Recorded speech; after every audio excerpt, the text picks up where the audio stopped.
Twelfth class biology chapter second day two. Day one के बाद continue करते हुए डे टू में हमारा लास्ट टॉपिक जो लास्ट क्लास में पढ़ा था वो चल रहा था stamens, microsporangium and pollen grains.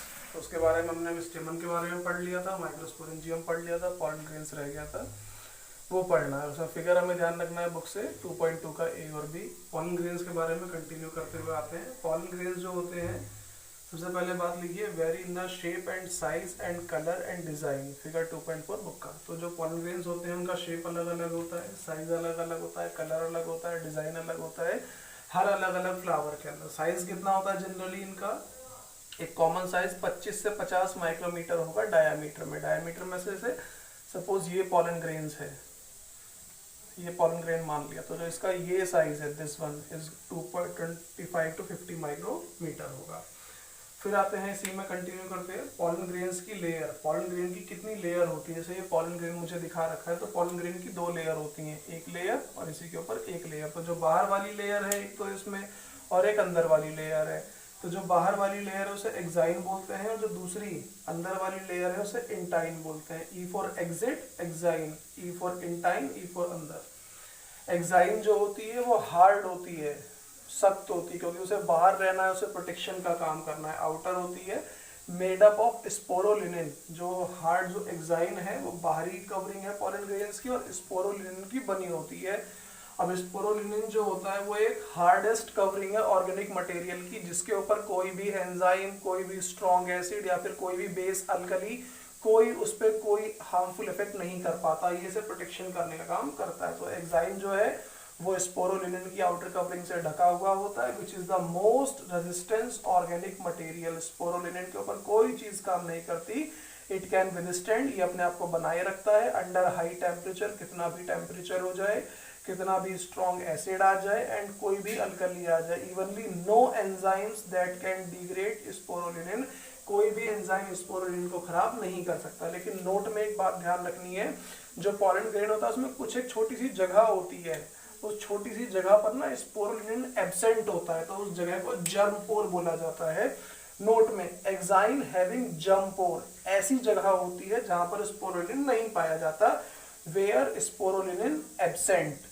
Pollen grains can be preserve as an fossils, तो इनको आप संभाल करके रख सकते हो बिकॉज ऑफ स्पोरोलिनिन, क्योंकि स्पोरोलिनिन अंदर के हिस्से को खराब नहीं होने देगा, तो पॉलन ग्रेन्स की विएबिलिटी बनी रहेगी। And exine produce fascinating array and design, जिसकी वजह से फैसिनेटिंग एरे और डिजाइन में आ जाता है। फिर इसके दूसरे लेयर की बात करते हैं पॉलन ग्रेन्स की, अंदर वाली इंटाइन की। तो इंटाइन क्या काम करता है? ये हार्ड था, ये सॉफ्ट होता है, और अंदर की तरफ होता है थिन होता है, पतला एंड कंटिन्यूअस लेयर्ड। जैसे एक्साइन क्या था? डिसकंटिन्यूअस, क्यों? क्योंकि छोटी सी जगह में जंप होता था जहां पर स्पोरोलिनिन नहीं था। इंटाइन कंटिन्यू होता है, पूरा का पूरा घेर करके रखता है, और किस चीज का बना है? सेल्यूलोज और पेक्टिन का बना हुआ होता है। तो ये हमारा पॉलन ग्रेन का एक पार्ट पूरा हुआ। पॉलन ग्रेन को भी कंटिन्यू करते हुए, पॉलन ग्रेन जो होता है जैसा कि हमने पढ़ा बनता है किसके अंदर? माइक्रोस्पोरेंजियम के अंदर बनता है pollen grains. A mature pollen grain contain, जो एक पूरा डेवलप पॉलन ग्रेन जो बन जाता है रेडी फॉर रिलीज, तो contain two type of cell. One is vegetative cell जो कि बड़ा होता है, अदर इज जनरेटिव सेल जो कि छोटा होता है।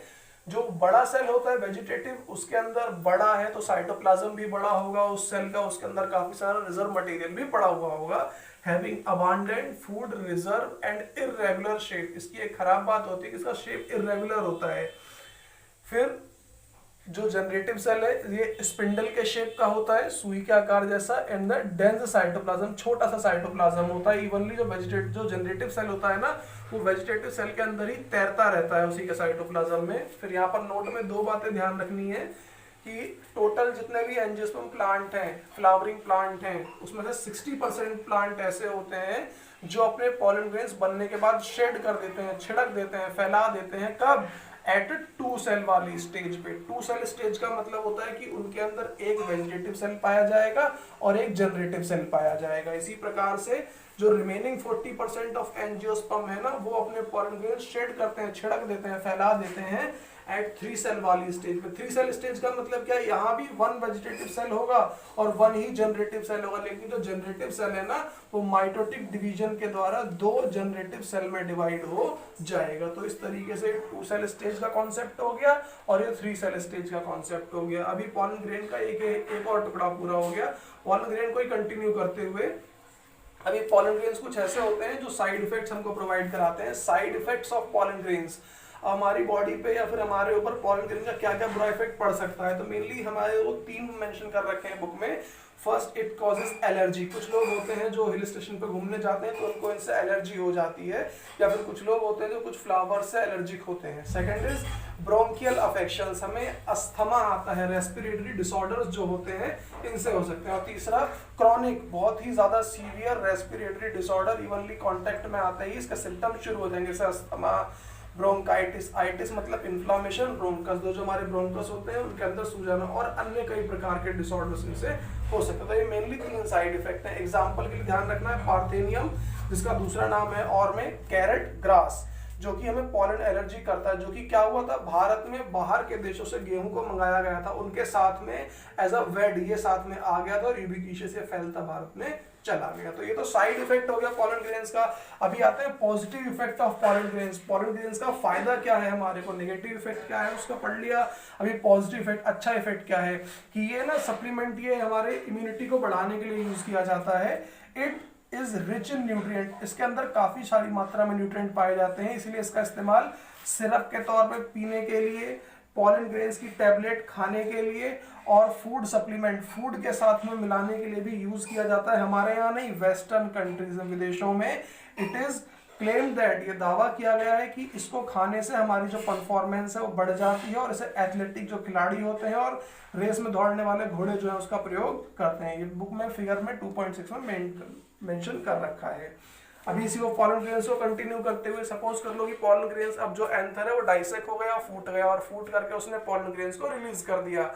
अब पॉलन ग्रेन्स रिलीज होने के बाद कितनी देर तक अपनी विएबिलिटी को बनाए रख सकता है। Viability of pollen grains, viability का मतलब होता है कि वो कब तक ऐसे ही अगर पड़ा रहेगा तो वो फर्टिलाइजेशन करने के लिए कैपेबल है, और कितनी देर के बाद वो फर्टिलाइजेशन करने के लिए कैपेबल नहीं रह जाएगा। तो दैट टाइम, जितने टाइम के लिए वो फर्टिलाइजेशन के लिए कैपेबल है, इज कॉल्ड विएबिलिटी।